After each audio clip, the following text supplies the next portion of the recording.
E aí, pessoal, bom dia, boa tarde, boa noite, boa madrugada a todos vocês. Como vocês estão? Venho aqui a público pedir desculpa pro menino Thiago, porque ontem eu fui pro jogo e não consegui dormir direito à noite e perdi. E assim, eu nem tava no bar, eu só não consegui dormir mesmo. E daí eu perdi a hora hoje, acordei com o Thiago me ligando, atrasei uma hora pra gravar o podcast, então minhas sinceras desculpas públicas aqui. Profissionalismo 10 Eu aqui. não sou profissional, né? Eu não recebo pra isso, então. Mas eu entendo, me perdoa, Thiago. Como você está? Estaria melhor se o bem tivesse vencido ontem, né? O mal venceu ontem, mais uma vez nesse país. O mal continua vencendo e vencendo, vencendo. Mais de 500 anos o mal vencendo nesse país. Pois é, pois é. E vai continuar assim, né? Pobre do São Paulo, né? E inclusive caiu pra LDU, né? Que Pois é, time que perde pra LDU, né? pois é. E o Botafogo também, O Palmeiras. Palmeiras Né? também perdeu. Pois é. Só que o Palmeiras, na sua história de superação, contra Exatamente. tudo e contra todos. Exatamente, exatamente. Tomei um capote na arquibancada ontem, meu filho, tô com essa parte aqui inteira doendo, velho. Fico feliz por isso. Complicado, complicado. Eu caí, uma amiga minha caiu também, ela prendeu o pé entre as cadeiras, tá ligado? Coitada. Caralho. Ela foi pior que eu. Triste por ela, você não. Mas é a vida, né? Pelo menos passamos. Tá louco, tô Mas feliz, tô você sabe feliz. como que tá desenhado o roteiro da final, né? O Andrés Pereira. O Andrés Pereira vai fazer um gol contra e vai sair comemorando com os jogadores do Flamengo assim: Eu sou Mengão, porra! Ia ser épico se acontecesse as duas coisas, né? Primeiro, se ele fizesse, tipo, um gol do título pro Palmeiras, ele ia ser, velho, assassinado no Rio de Janeiro, provavelmente, né? O pessoal os flamenguistas já não gostam dele agora. Ou se ele fizer, dar uma peidada, né? Daí ia ser um troço... Tem que Cinema sair isso. do país, assim, de verdade. Nunca mais voltar, velho. Mas é isso, velho. É isso aí. Então tá todo mundo feliz aqui. Eu feliz, o Thiago feliz, o Lucas feliz. Não Todo tô. mundo feliz, né? Não, ninguém tá feliz, não. Pois bem, então vocês já viram a temática do episódio, né? No coisa, Revolta da Chibata. O Thiago tá bastante empolgado pra fazer, né? Sim. Então, pessoal, a temática é justamente essa, né? Então a gente vai começar falando de um contexto histórico, né?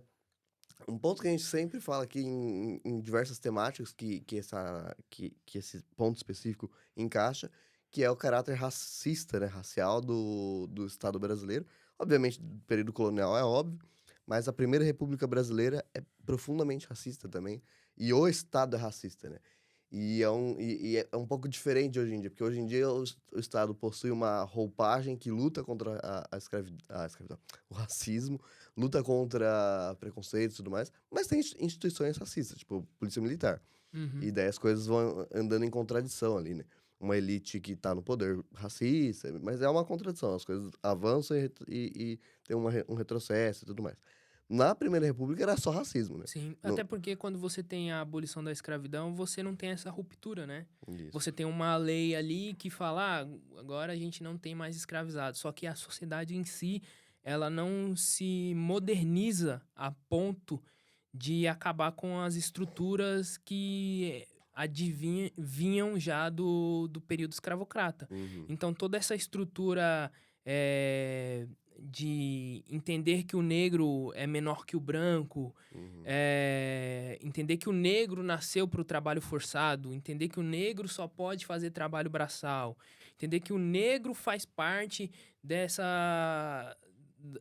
das camadas mais populares e tudo bem ele receber menos, ele ser oprimido, ele ser jogado para marginalização da sociedade, se mantém, né? Não existe, só tem a lei no papel, Uhum. mas a sociedade em si não passou Exatamente. por nenhuma reestruturação. Exatamente. E tem, na Primeira República, que a gente já citou aqui algumas vezes, a famosa lei da vadiagem, né? Uhum. Que é uma soma de dois fatores, né? A lei da vadiagem, que encarcerava todas as pessoas sem ocupação nas cidades, Uhum.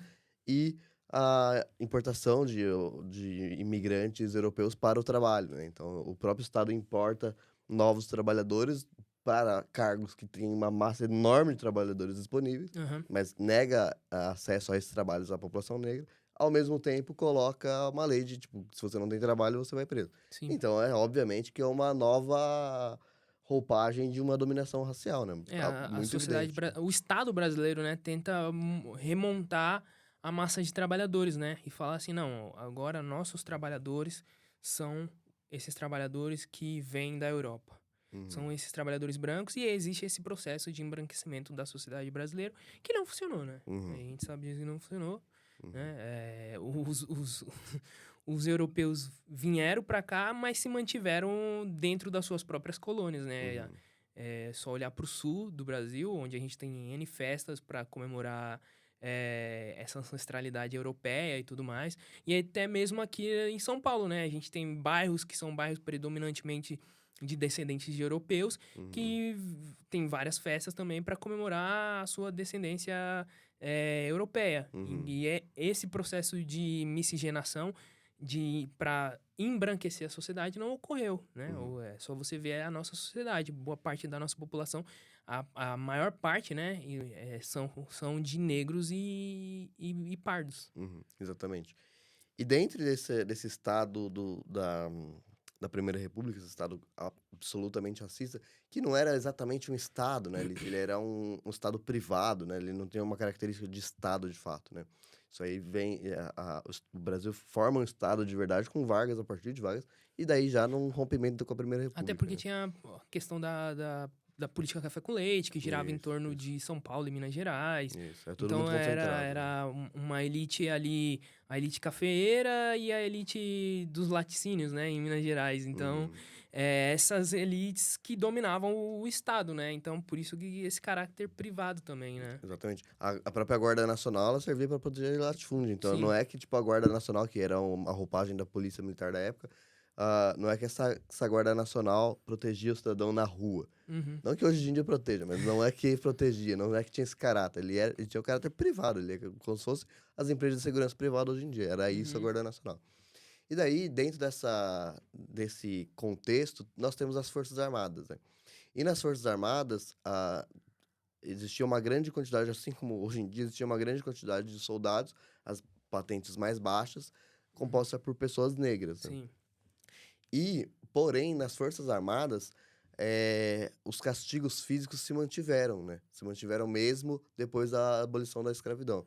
Então, na sociedade, na teoria, acabou, oficialmente, pela lei, inclusive, mas nas Forças Armadas isso foi mantido, né? As estruturas e ferramentas utilizadas na escravidão, elas se mantêm sendo utilizadas ainda Uhum, no mesmo grupo social, né? Que eram uhum, pessoas negras, né? uhum, Então, aquelas pessoas negras que sofreram durante a escravidão com a estrutura, com as ferramentas e tudo mais, continuam sofrendo após a uhum. abolição da escravidão. Exatamente.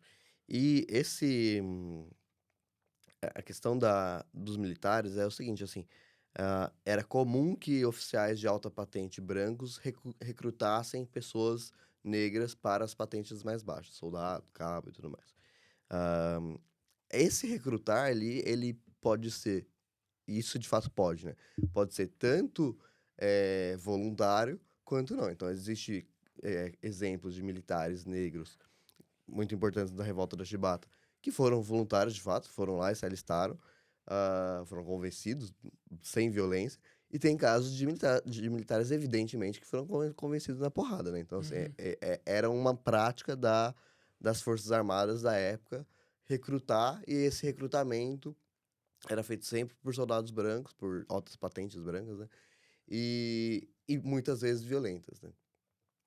E daí, então, uma das práticas dentro das Forças Armadas, da Marinha, por exemplo, era as faltas graves serem punidas com pelo menos 25 chibatadas. Então, pelo menos, uma falta grave, o soldado ia tomar pelo menos 25 chibatadas. Uma uhum, coisa brutal, assim, né? Porque pelo menos indica que é o mínimo, parte disso, né? aham. E como a gente vai citar aqui daqui a pouco, tipo, a punição que a gente vai citar aqui daqui a pouco mostra que essas 25 é só teórico, né? Porque a punição que foi dada para o início de uma revolta mais forte, que foi a revolta da Chibata, era milhões de vezes maior. Então, Uhum. mostra que esse número de 25 é só teórico, né? Então, portanto, o Estado abole a escravidão, ele se cria ali um ar, entre aspas, né, mais democrático, mas ele mantém essas perspectivas escravocratas, tanto a Sim. lei da vadiagem, quanto a importação de imigrantes trabalhadores brancos, quanto a manutenção da violência física nas suas instituições, Sim. né? Além do caráter privado de guarda nacional Sim, e tudo sim. mais. eh, quando houve a proclamação da República, essa punição ela foi na hora da proclamação da República, ela foi, abolida, né, então essa punição não tinha mais no momento da proclamação da República. Um ano depois voltou, porque as Forças Armadas no Brasil têm um poder muito grande, na América Latina como um todo, mas no Brasil em especial, que é o caso de hoje, né, esses militares fizeram uma pressão muito grande e essa punição voltou. Então, nesse primeiro momento, um ano sem punições, depois já voltou oficialmente. Uhum. E também a gente não pode pensar também que um ano sem punições seja real, né? Não, não. Porque hoje em dia não pode torturar e todos sabemos que a polícia militar Não, tortura. e a gente tem que lembrar que é um estado que durante os últimos anos ali da escravidão penou para acabar com a escravidão, né? Então, tipo Uhum, assim, sofria pressões uhum, internacionais, como da Inglaterra, uhum, e aí iam fazendo pequenas leis para tentar, né, mostrar alguma coisa para Inglaterra e tal, uhum, que é daí que vem o termo, né? Lei para inglês ver, uhum, né? Então, assim, exatamente. na teoria, o Brasil acabou com o tráfico negreiro, só que na prática continuava. Uhum, Então, né, é basicamente isso, né? A gente acha que a lei vai ser seguida na régua, uhum, mas acaba que não. Por sim. ser um estado que não passou por um processo de revolução, né? Uhum, de ruptura, De ruptura total, né? exatamente. E dentro dessas Forças Armadas, a gente tinha 2 perspectivas. Existia uma perspectiva geral da sociedade, nesse momento em desenvolvimento. Muitos políticos, inclusive o Rui Barbosa, né, que é, sei lá, tataraneto da Marina Rui Barbosa hoje em dia, Uhum. ele defendia que essa questão de castigo físico era uma coisa retrógrada, uma coisa do passado, a abolição já acabou, não tem que continuar e tal. Então existia uma ala da sociedade que pressionava pressionava tanto o governo quanto os militares para acabar. Então existia o início dessa dialética também, Uhum. porém muito, muito pequena, né? Ao mesmo tempo, ah, os militares da Marinha, eles começaram a fazer como se fossem excursões para outros países, né? Uhum. E eles começaram a entrar em contato com outras marinhas do mundo Sim. que passaram por processos parecidos de ganho de consciência e de revolta, né? Então, passaram pela da Rússia, né? Que eu esqueci o nome. Não vou tentar falar o nome, porque eu não É, sou russo. você tá falando isso, e a revolta da Chibata bebe muito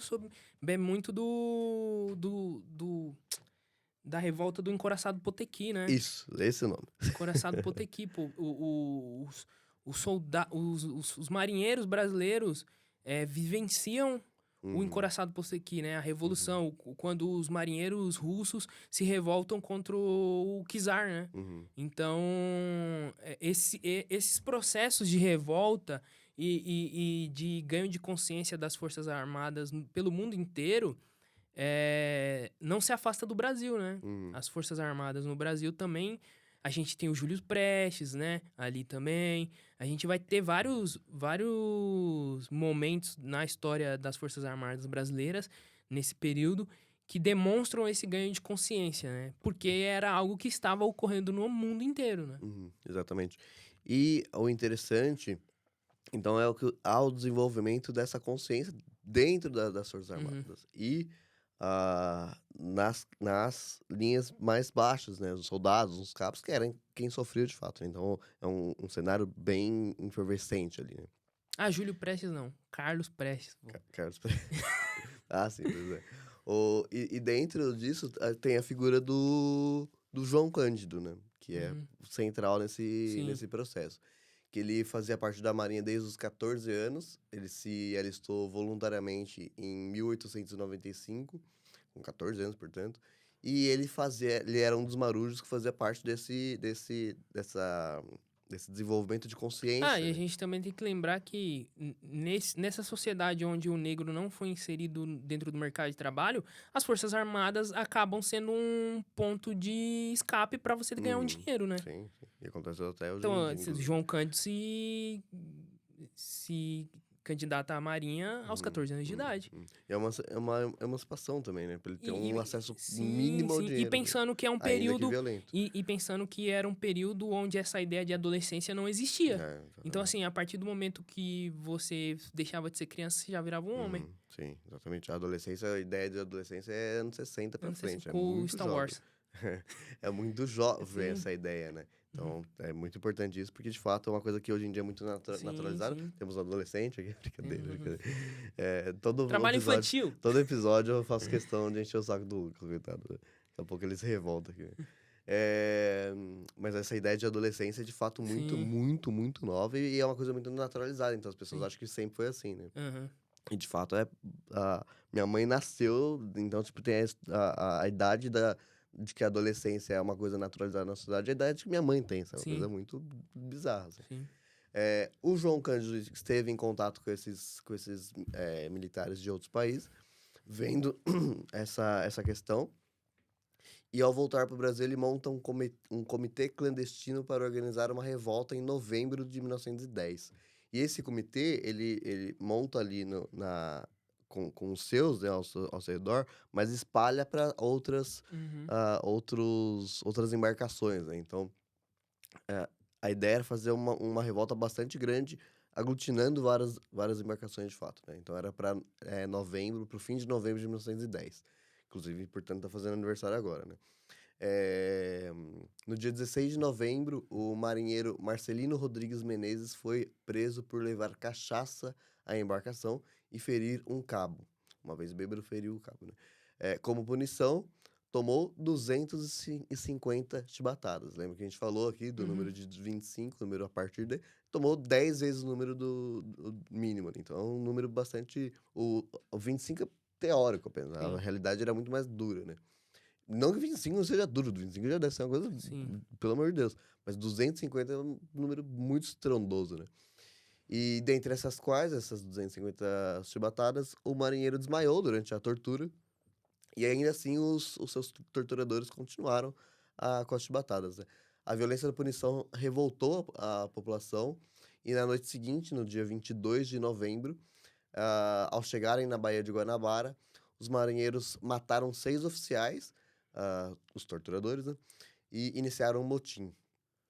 Um sétimo oficial, gravemente ferido, conseguiu fugir para outra embarcação e avisar os demais oficiais que fugiram para a terra firme, né? Uhum. Então, infelizmente, graças a esse sobrevivente, a revolta acabou não se espalhando como deveria. Sim. De toda forma, ainda outras embarcações aderiram ao motim. Quer falar alguma coisa? Não? Poxa, eu acho que... Pode continuar. No dia 23 de novembro, dia seguinte a isso, inclusive, foi escrito um ultimato, né, uma carta. Isso foi escrito por Francisco Dias Martins, o autodenominado Mão Negra. Uhum. Essa carta foi enviada ao governo pedindo o fim das punições físicas e além de anistia aos amotinados. Ponto interessante é que essa carta foi, por muito tempo na história, atribuída ao João Cândido, né? Sim, Só que daí depois foi revisto isso e de fato era quem escreveu foi ele.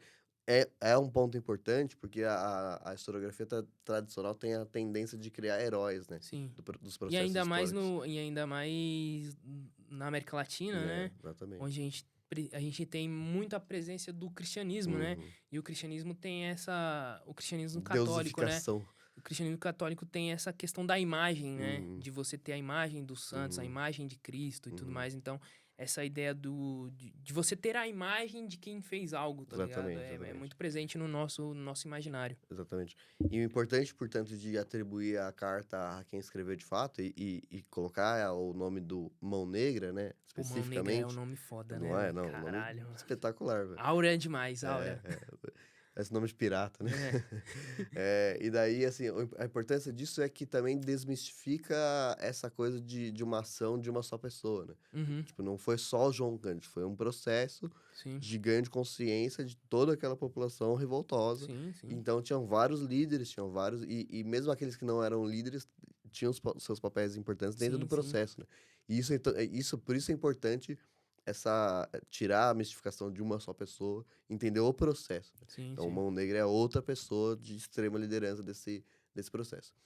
a Marinha e o governo tentaram resolver de maneira bélica com os amotinados, né? Então, resolver na força ali. E em todos esses avanços da Marinha, os revoltosos conseguiram reprimir e conseguiram derrotar esses avanços, que é uma Uhum. coisa bastante importante e impressionante também, né?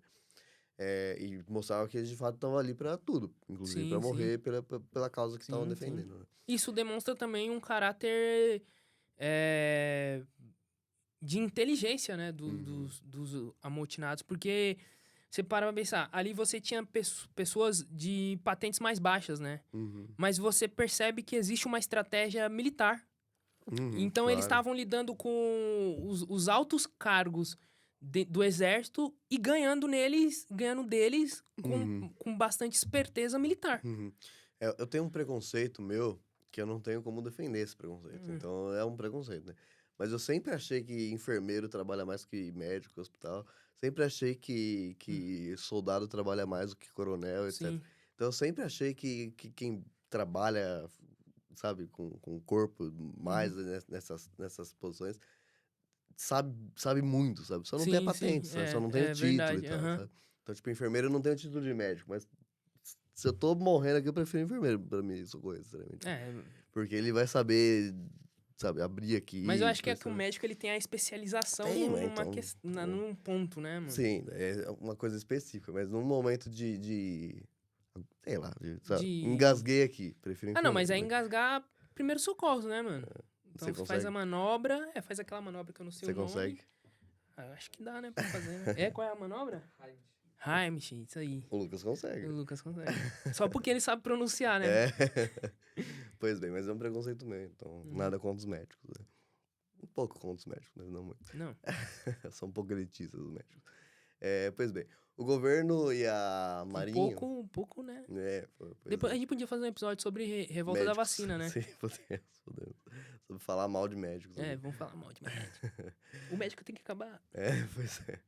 O governo e a Marinha, eles passaram, depois desse primeiro momento de tentar resolver na força, eles passaram a divergir na forma de resolver o problema, né? Uhum. A Marinha defendia abertamente o aprofundamento da violência contra os amotinados, e o governo, tanto o Congresso quanto o presidente, eram contrários. O Congresso, porque tinham bastante pessoas progressistas, Uhum. entendendo o progressismo da época, né? Não o progressismo Sim. atual, não era uma coisa revolucionária também, mas de qualquer forma progressistas. Ah, então tinha uma linha progressista que defendia, inclusive, o fim das chibatadas, e, portanto, defendia que o governo aceitasse as Uhum. condições e tudo mais. Então, essa é a parte do Congresso, a pressão do Congresso. E o presidente, o Hermes da Fonseca, tinha acabado de assumir o cargo, né? Então, Uhum. ele não queria uma chacina. Ele já É, assumiu o bagulho com a é, pica desse tamanho, é, assim. exatamente. Ele não queria logo um problema tão grande nas costas dele, né? Uhum. Sabe? Então, o resto do governo dele ia ficar bastante complicado em virtude disso, né? E lembrando que, assim, é uma época onde os acontecimentos não perdiam importância da noite pro dia, como é Sim, hoje em dia, sim, né? é isso, é Então, verdade. hoje em dia, a coisa acontece, passou uma semana, já não, ninguém Tipo, lembra. amanhã todo mundo vai esquecer que o É, Palmeiras se classificou, tá ligado? exatamente. Eu dei um exemplo ontem, curiosamente, lembra do hype que negócio do morango, não sei das quantas? Morango do Amor. O negócio ficou 2 semanas, tá, tipo, e de repente sumiu, sabe? Então, tipo, assim que o negócio chega e explode, o negócio some, né? Hoje em dia, né? É, Tudo assim, sabe? um exemplo bom, agora eu vou ser mais profundo, tá? De nada. O Eminem. O Ah, Eminem, durante o início dos anos 2000, ele fazia muito rapper falando sobre zoando as celebridades, né? Dos acontecimentos das fofocas que ocorriam uhum, entre as celebridades e tudo mais. E aquilo rendia muito porque você tinha internet, mas não era internet igual hoje, né? uhum, Então aquilo perpedurava e ficava. Hoje em dia ele já não consegue fazer isso, porque vamos supor, se ele for zoar alguém hoje aqui, amanhã já não tem mais uhum, sentido, entendeu? uhum. Até ele conseguir produzir a música. É, então, até ele conseguir escrever a letra, produzir a música, morreu o assunto, né? Verdade, verdade. Então, então imagina em 1910, né? Uhum. A notícia perdurava muito, muito mais Muito, muito, tempo. muito. Então, pro presidente recém-eleito, era um problemaço que Sim, é. acontecesse uma chacina, ou que acontecesse uma revolta ainda maior, etc. Então, tinha o Hermes da Fonseca estava sendo um político, né? Ele estava, tipo, Uhum. equilibrando os pratos ali, né? A principal voz da, dessa ala progressista é justamente o Rui Barbosa, que eu citei antes, né? Que, Mas ele é mesmo parente da. é, É? é, é. Caralho. Não, é as mesmas Elite, pessoas, é elite, as mesmas pessoas nos mesmos lugares sempre aqui no nosso Brasilzão, né, velho? exatamente. Elite, elite. E uma vez elite no Brasil, sempre Elite. elite. Não, você pode ser um falido, Só vai sem ser, dinheiro.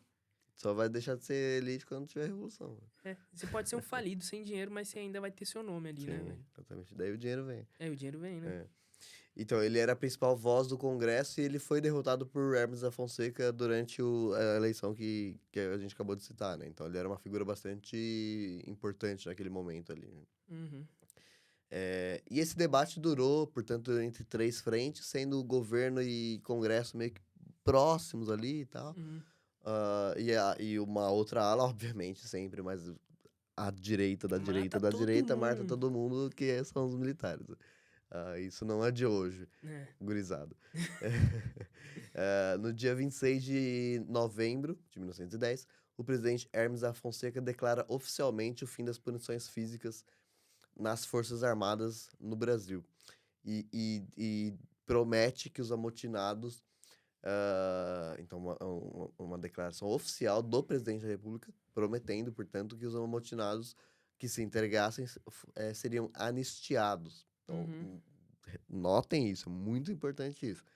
É um posicionamento oficial que, acabou com a punição física nas Forças Armadas e, dois, prometeu anistias aos revoltosos que se Sim, entregassem. sim. Então, novamente, é uma declaração É oficial. oficial. Então, não é que ele falou para alguém, né?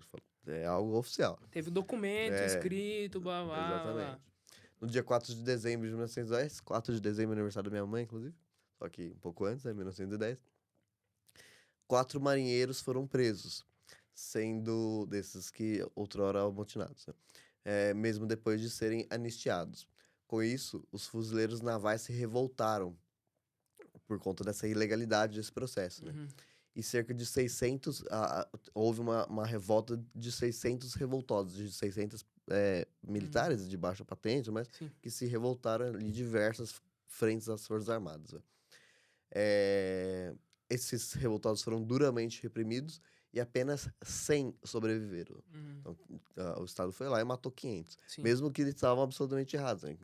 Novamente, há o documento e tudo mais. É. Então, eles descumpriram a própria assinatura do Não, e você documento. para pra pensar que é o exército matando. É os militares matando militares. Exatamente. Tipo, não é que eles estavam matando civis Uhum, ou bandidos. Eles uhum. estavam matando militares, Sim, né? exatamente. Eles não estavam matando. E a gente sabe por que eles estavam matando, né? E graças a uma ilegalidade que eles cometeram, né? Sim.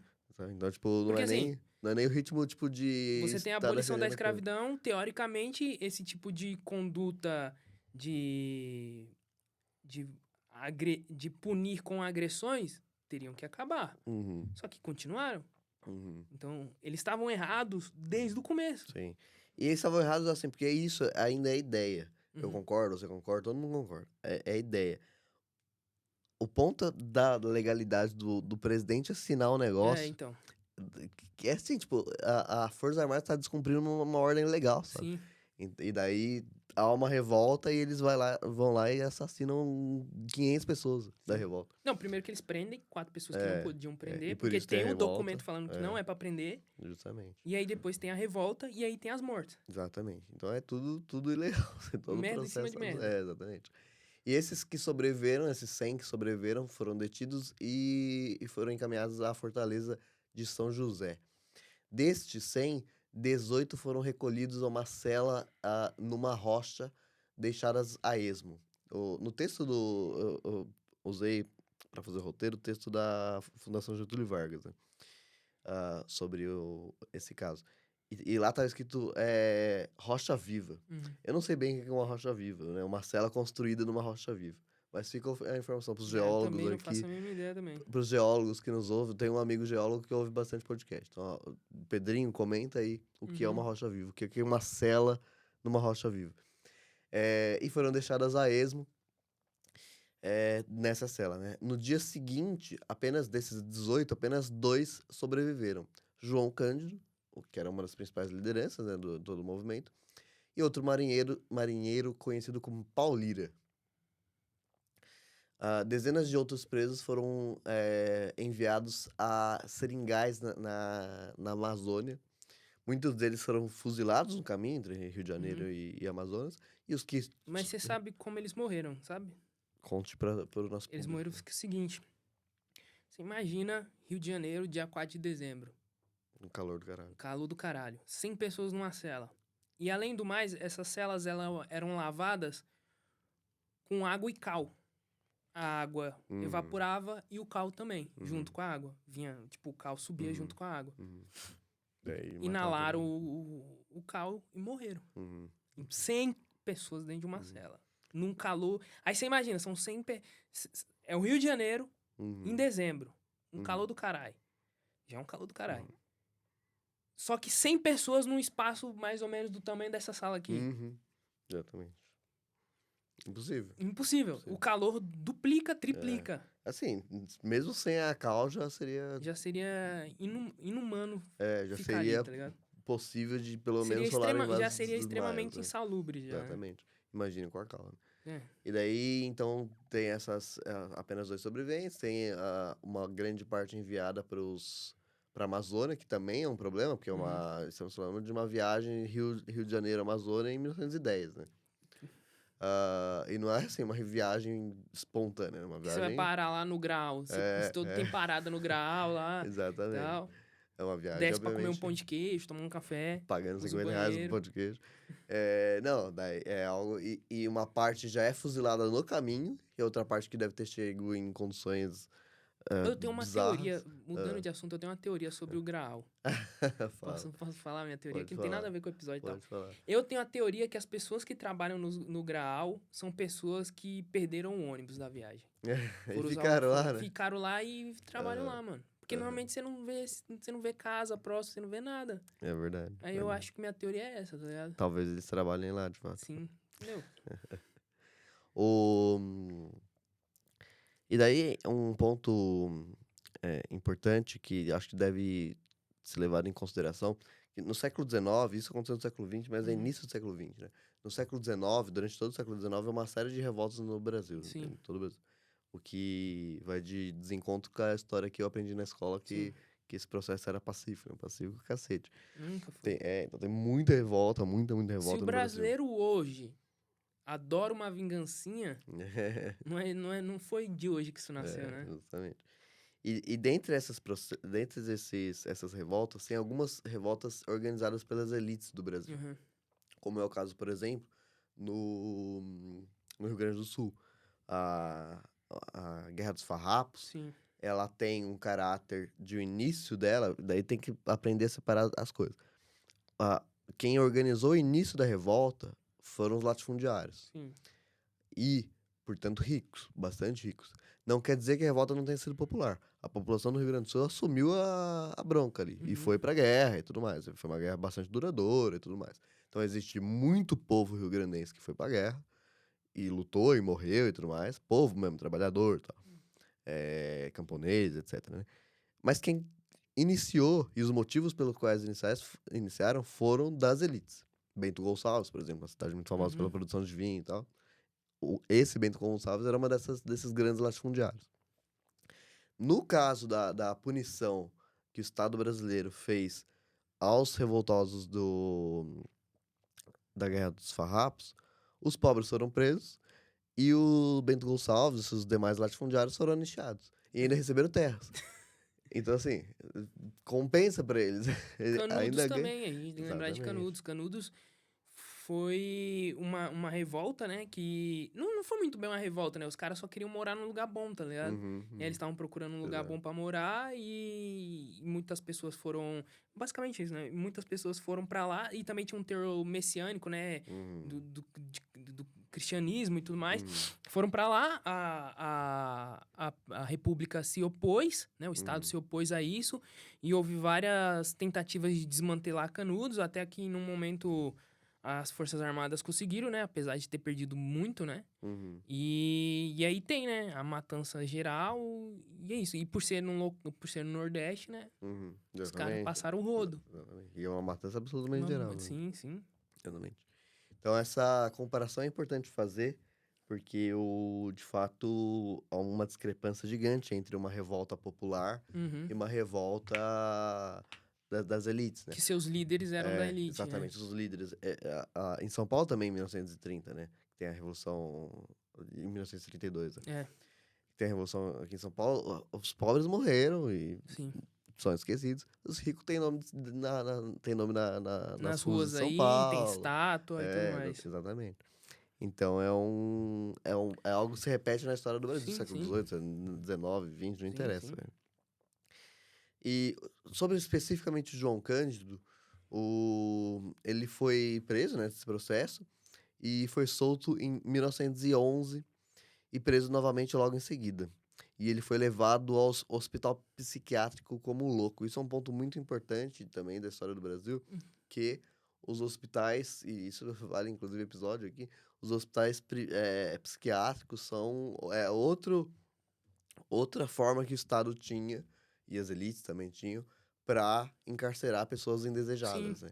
Então, tem a lei da vadiagem que a gente falou, o hospital psiquiátrico é outra forma. É uma forma, inclusive, bizarra, assim, de crueldade, porque ia para o hospital psiquiátrico todo mundo que era realmente considerado indesejado. E isso era tudo. Homossexual, homossexual se ferra no Brasil hoje em dia, imagina naquela época. Então, é que a gente também tem que pensar o que que é loucura no passado, Exatamente. entendeu? O Foucault, ele vai trabalhar muito isso, né? O que que é a loucura, né? Uhum. Porque até hoje, a psicologia não consegue definir o que que é loucura de fato, sabe? O que que é loucura. E loucura tem muito a ver com o período histórico, né? Que as pessoas Exatamente. vivem, né? Que nem você falou, o homossexualismo era considerado uma doença. Até 1990. Então, em 1990, a gente tem que lembrar Jogo de Imitações, pessoal. É aquele filme onde um herói da Segunda Guerra Mundial, um herói britânico, que salva várias vidas, ajuda a derrotar o E não nazismo. várias milhões. Assim. Várias milhões, porque ele decifra o código dos nazistas lá. Quando acaba a guerra e descobrem que ele é homoafetivo, ele morre. O Estado inglês mata ele. Um herói de guerra, tá? Não, bizarro. E assim, então no Brasil, eram encarcerados nos hospitais psiquiátricos, além de pessoas que demonstravam algo que poderia ser um algo, traço de transtorno psicológico. Exatamente, podia ser esquizofrenia, podia ser bipolaridade, etc. As coisas que a gente conhece hoje em dia. Além disso, que Até era uma porque minoria... naquele período a ciência não tinha se desenvolvido o suficiente para entender esses transtornos psicológicos, então completamente tudo era doença, tá ligado? E tudo daí é tudo, assim. E aí não tinha remédio também pra época, então também tem que entender isso aí E também. daí tudo é o seguinte, além dessas pessoas, daí falou dos homossexuais, beleza.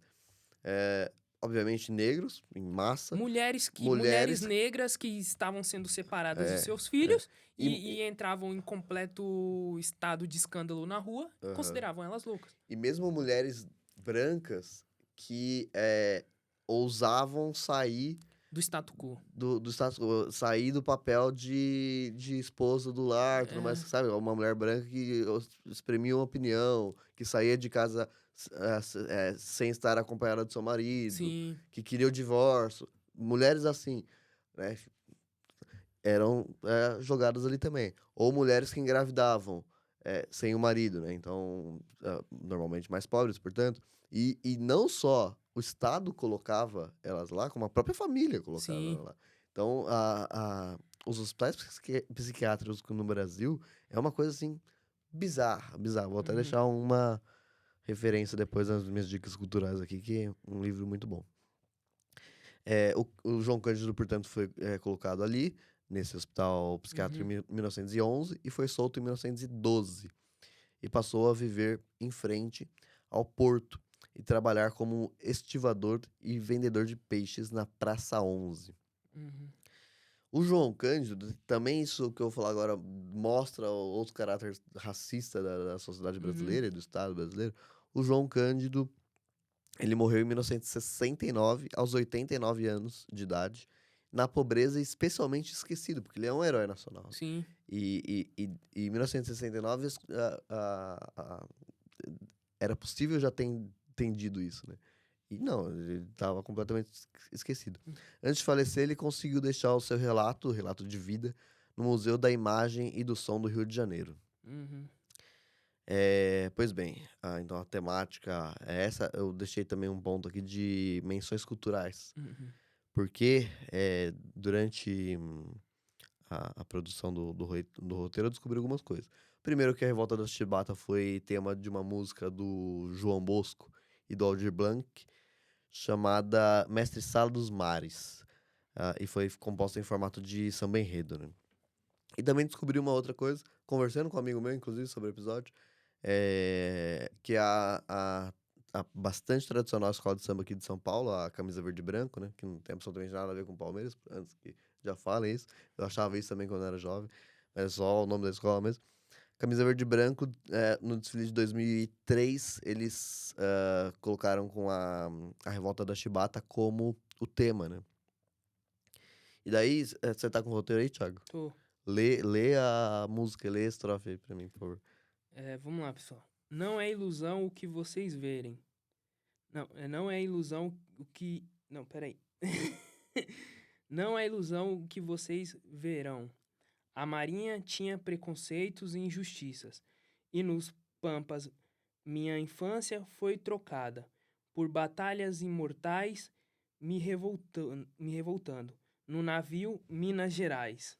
Só um adendo, o nome do navio que primeiro teve a revolta, o primeiro navio que mataram 6 oficiais, era embarcação Minas Gerais, né? Por E é isso aí. interessante esse ponto, né? Que a gente falou que ele se alista ao exército com 14 anos. E nos Pampas, minha infância foi trocada. Exatamente.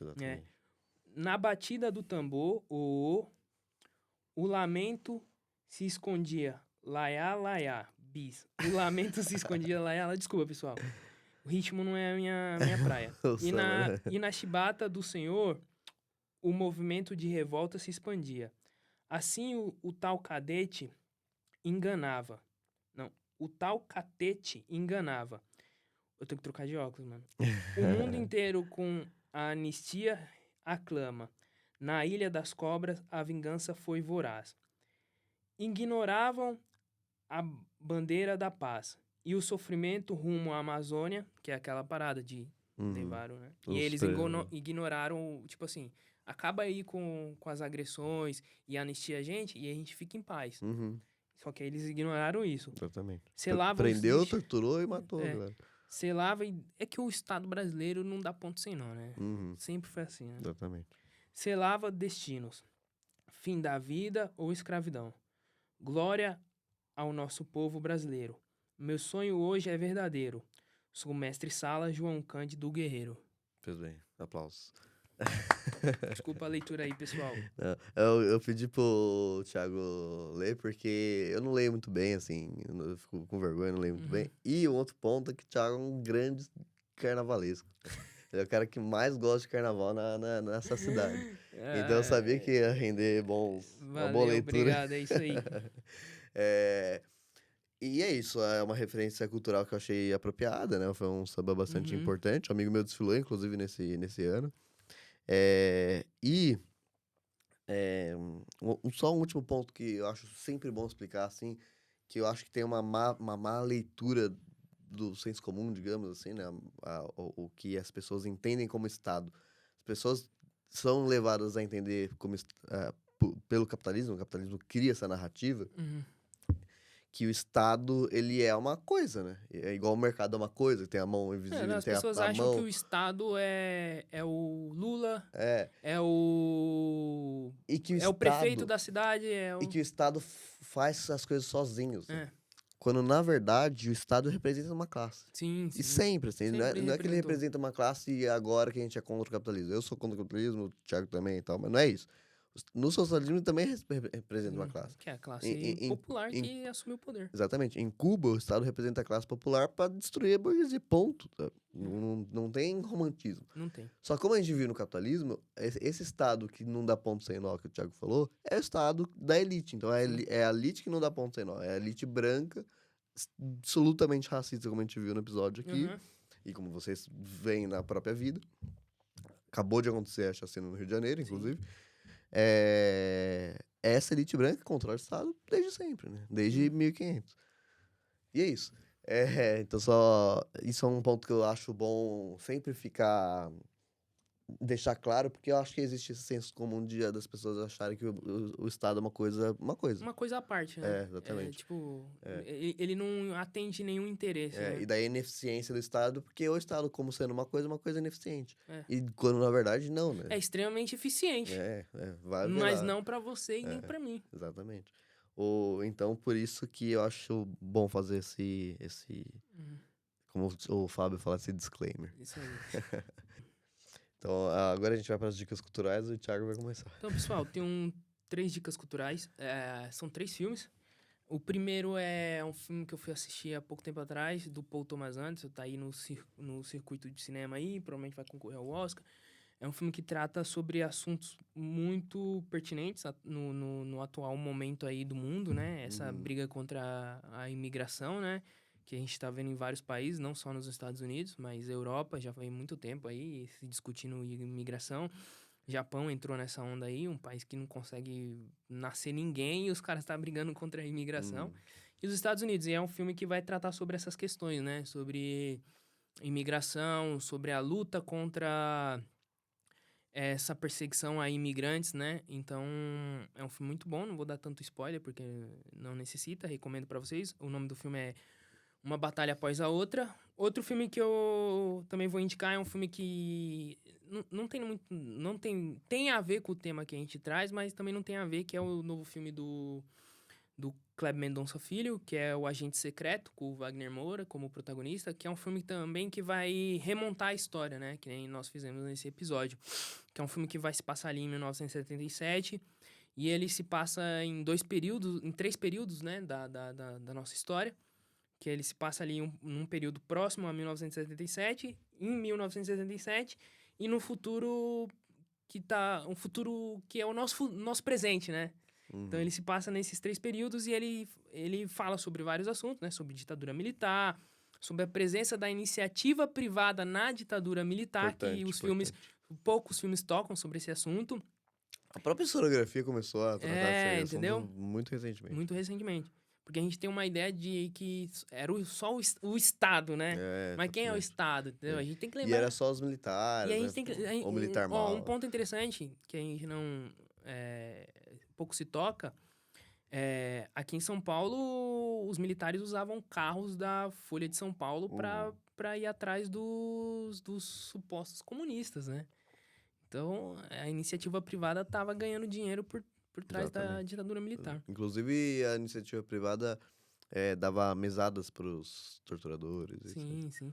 E aí, o filme vai falar sobre isso, e o filme também vai falar sobre reconstrução histórica, né? Não vou falar sobre essa parte, porque aí seria spoiler demais. Então, assim, recomendo para vocês irem assistir O Agente Secreto, filmaço. Cinema. Cinema! Um thriller policial muito bom, inclusive. Recomendo para vocês.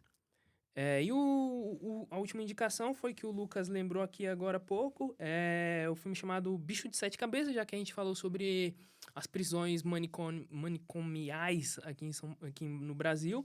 E é um filme que vai falar muito sobre isso, né? Com o Rodrigo Santoro, sobre as condições terríveis desses hospitais manicomiais. A palavra desgraçada. Mano, foda-se. Os manicômios. Os hospitais psiquiátricos, Pronto, melhor. Hospitais psiquiátricos no Brasil. E aí esse filme vai falar muito sobre isso, né? E sobre como esses hospitais psiquiátricos eram utilizados para prender qualquer pessoa, Uhum. né? E aí são as minhas indicações. É Uma Batalha Após a Outra, O Agente Secreto e O Bicho de Sete Cabeças. Pois bem. É, as minhas, eu tenho. Eu vou. Acho que eu já dei esse livro, que é o Holocausto Brasileiro, né? Da Daniela Arbex, Sim. que é uma jornalista que ela fala justamente sobre isso. Um trabalho de investigação muito bom. Fala justamente sobre isso. Thiago tomando o whey dele. É água. Então é um livro excelente que trata justamente sobre a temática que o Thiago acabou de falar, dos hospitais manicomiais. Acho que é assim que fala, mas não tenho certeza. Psiquiátricos. Psiquiátricos. A minha outra dica cultural, uma dica de que você tem que fazer, ir, né? Que é visitem o monumento, a estátua do João Cândido no Rio de Janeiro. Que assim, tinha uma matéria na faculdade que era Memória e Monumento Sim. e Poder, né? É. E é muito importante isso porque, assim, o Brasil é uma aula disso, né? Porque 99% dos estados do Brasil são gente filho da puta. E daí tem os dados do João Cândido do lá, então vão lá, porque esse merece. Eu já fui Foi? 2 vezes Legal. no Rio de Janeiro já, né? Aham, Então eu fui ver a aham. estátua. Muito bom. Ah, Então o Thiago aprova. a prova. Tem o selo Thiago de aprovação. Mano, a cidade do Rio de Janeiro é uma cidade muito boa pra você conhecer a história do Brasil. Uhum, sim, Em sim. si. Até porque foi capital do Brasil durante bastante tempo, né? Sim, exatamente. E eu também coloco como dica cultural 2 sambas. O que o Thiago cantou muito bem Muito aqui. bem, Então, se vocês quiserem ouvir com os sambistas e a bateria e tudo mais, que é bem melhor. que é bem melhor, joga lá Samba Enredo Camisa Verde e Branco 2003, pronto, no YouTube mesmo e tal. Uhum. Tem a letra no letras.mu, sei lá, não, pronto, aí É. vocês conseguem tranquilo. E tem o samba também, que eu gosto muito, da Mangueira de 2019, que ela tem... Ixi, gosto da Mangueira. Lá ele. Gosto da Mangueira. Esse samba da Mangueira, ele... assim, ele Não fala de podia faltar, história. né, Não velho? podia, não podia. Sempre fiquei até tarde pra ver a Mangueira entrar. Piadinha de tiozão essa. Esse tiozão aqui deu risada. Então, o samba da Mangueira 2019, que irritou muito o filho do Bolsonaro, é um samba que fala de história. E fala da história com a perspectiva de qual que é essa história que vocês contam nos livros de história. Será que não tem uma outra história que... A história dos vencidos. Porque exatamente. eu lembro quando eu comecei o curso de história, tinha muito essa parada, né? A história dos vencedores e a história dos vencidos, né? Tem uma estrofe do... É um samba que arrepia, assim, de verdade. Até, especialmente nós historiadores, eu acho. Uhum. Tem uma estrofe que é assim, que é o sangue retinto pisado atrás do herói emoldurado. Que fala um pouco disso também, desse monumento que a gente tá vendo lá, que é o do filho da puta, né? Uhum. Então, sangue retinto Borba Gato, pisado... né? Exatamente. Atrás do herói emoldurado. E isso é assim, uma estrofe. O samba inteiro é assim, sabe? Uma tijolada, assim, sabe? Tanto é que irritou o filho do Bolsonaro, né? O que tá lá por que será, nos Estados né? Unidos. Ele foi falar que no Morro da Mangueira só tinha bandido, Uma blá, blá, melhor, blá, uma blá. melhor coisa dessa semana foi o Trump junto com o Lula. E aí a jornalista pergunta, né? Vocês vão falar sobre o Bolsonaro? Aí o Lula faz assim, né? De tipo, não. E aí o Trump fala assim, não é da sua conta, tá ligado? Tipo, deixa pra lá, tá ligado? Pois bem. Então as minhas dicas culturais são essas também. Tem que lembrar que a gente começou a falar de dicas culturais com 52 minutos. Eu nunca lembro quais são as dicas, e depois de fazer as artes eu fico apanhando pra achar. Pois bem. E é isso, pessoal. Espero que tenham gostado do episódio. Episódio que sempre quis fazer e fico bastante satisfeito de fazer com o Thiago, que é um cara que gosta também da temática e tal. Sim. Peço desculpas novamente ao Thiago pelo atraso e ao Lucas também. Tudo culpa do Palmeiras. Culpa do Palmeiras. Palmeiras tem que Tudo culpa, acabar. tudo culpa do Abel, viu? E é isso. Grande beijo. Ah, não. Grande beijo não. Você fala que eu sou horrível em falar isso. De seguir em rede social, essas coisas. Pessoal, curtem e compartilhem o vídeo, o episódio também no Spotify. A gente tem redes sociais, Instagram, Twitter a gente deixou de lado. Então tá lá no Instagram, sigam a gente no Instagram, curtem e compartilhem. Mandem pra todas as pessoas que vocês tiverem contato. Sei. Por favor, eu quero ficar famoso e ganhar dinheiro. A gente vai reativar o nosso Facebook agora. Tô com um planejamento com um amigo meu de reativar o Facebook e é isso. Beleza, então. Fechado. Pessoal. Beijos, abraços e saudações alviverdes a todos vocês. Não. Beijo e abraço, pessoal. Tchau, tchau.